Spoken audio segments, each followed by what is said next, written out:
Lviv के mayor Andriy सदोवी ने Telegram पर कहा कि शहर पर कोई हमला नहीं हुआ, लेकिन लगभग 20 मिसाइलों और 7 हमलावर ड्रोनों ने व्यापक लवीव क्षेत्र में महत्वपूर्ण बुनियादी ढांचे को निशाना बनाया। इस बीच यूक्रेन के केंद्र में कीव में मेयर विटाली क्लिट्स्को ने कहा कि कई विस्फोट हुए हैं। कीव के सैन्य प्रशासन के प्रमुख सेर्ही पोपको के अनुसार यूक्रेन वायु रक्षा बलों ने कीव और आसपास के क्षेत्रों पर रूस द्वारा लॉन्च की गई लगभग 1 दर्जन मिसाइलों को नष्ट कर दिया। इस स्तर पर किसी के हताहत होने की सूचना नहीं है। किम जोंग उन ने पुतिन के प्रति संवेदना व्यक्त की। KCNA राज्य समाचार एजेंसी की रिपोर्ट के अनुसार उत्तर कोरियाई नेता किम जोंग उन ने क्रोकस सिटी हॉल में हुए नरसंहार पर व्लादिमीर पुतिन को सहानुभूति का संदेश भेजा। श्री किम ने बड़े पैमाने पर आतंकवादी हमले के कारण भारी हताहतों की खबर पर रूसी लोगों, पीड़ितों और उनके परिवारों के प्रति गहरी संवेदना और सहानुभूति व्यक्त की। संदेश में कहा गया है, सभी प्रकार के आतंकवाद का विरोध करने वाली DPRK, Democratic People's Republic of Korea सरकार का रुख सुसंगत है और मानव जीवन को खतरे में डालने वाले जघन्य आतंकवाद को कोई भी उचित नहीं ठहरा सकता है। इस्लामिक स्टेट ने फुटेज जारी कर कहा है कि इसने कॉन्सर्ट पर हमला दिखाया। इस्लामिक स्टेट ने एक वीडियो जारी किया है जिसमें वह मॉस्को के पास एक कॉन्सर्ट हॉल पर हुए हमले का जिक्र कर रहा है।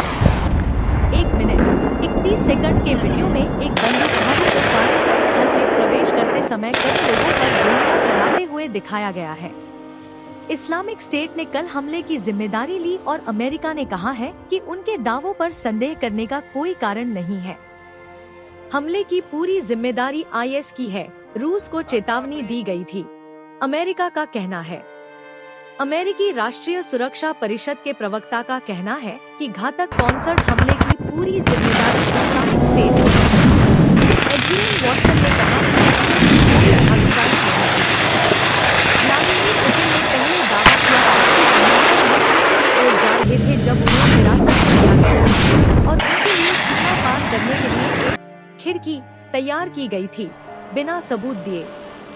सुश्री वॉटसन ने कहा, इस हमले की पूरी जिम्मेदारी ISIS की है। इसमें यूक्रेन की किसी भी तरह की संलिप्तता नहीं थी। अमेरिकी सरकार ने इस महीने की शुरुआत में मॉस्को में एक योजनाबद्ध हमले के बारे में रूस के साथ जानकारी साझा की थी और रूस में अमेरिकियों के लिए एक सार्वजनिक सलाह भी जारी की थी। रूस में राष्ट्रव्यापी शोक दिवस शुरू। रूस में राष्ट्रव्यापी शोक दिवस शुरू हुआ, जो ब्रिटिश समय से 3 घंटे आगे है। व्लादिमीर पुतिन ने क्रोकस सिटी हॉल में मारे गए 133 लोगों की याद में 24 मार्च को एक दिन घोषित किया। सरकारी समाचार आउटलेट RIA नोवोस्ती के अनुसार झंडे झुका दिए गए हैं, मनोरंजन कार्यक्रम रद्द कर दिए गए हैं और टीवी चैनलों पर विज्ञापन निलंबित कर दिए गए हैं। इसमें बताया गया कि 1993 से अब तक 29 बार राष्ट्रीय शोक घोषित किया जा चुका है। वीडियो में कॉन्सर्ट हमले के संदिग्धों से हिंसक पूछताछ दिखाने का इरादा है। रूसी मीडिया ने क्रोकस सिटी हॉल हमले के संदिग्धों की हिंसक गिरफ्तारी और पूछताछ दिखाने वाले वीडियो प्रसारित किए हैं। शासन समर्थित टेलीग्राम चैनलों द्वारा साझा किए गए फुटेज में रूसी में बोलने के लिए संघर्ष करने से पहले एक व्यक्ति को जंगल से बाहर निकाला गया। उसका चेहरा कान की चोट के कारण खून से लथपथ था।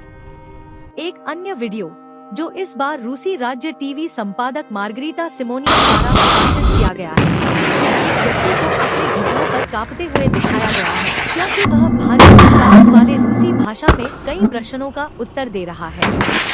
शुरुआत में उन्हें पेट के बल लेटे हुए दिखाया गया था और उनके हाथ उनकी पीठ के पीछे बंधे थे। उनकी ठुड्डी छलावरण वर्दी में एक व्यक्ति के जूते पर टिकी हुई थी। उस व्यक्ति ने कहा कि वह 4 मार्च को तुर्की से आया था और उसे पैसे के बदले में हमला करने के लिए टेलीग्राम के माध्यम से अज्ञात लोगों से निर्देश मिले थे। विश्लेषकों का कहना है कि रूस वसंत और गर्मियों के दौरान युद्ध क्षेत्र में आक्रामकता जारी रखेगा। एक पल के लिए कल के कॉन्सर्ट हमले से दूर हटते हुए और विश्लेषकों का कहना है कि रूस वसंत और गर्मियों के दौरान यूक्रेन में हमलों को बनाए रखने के लिए रिजर्व बना रहा है।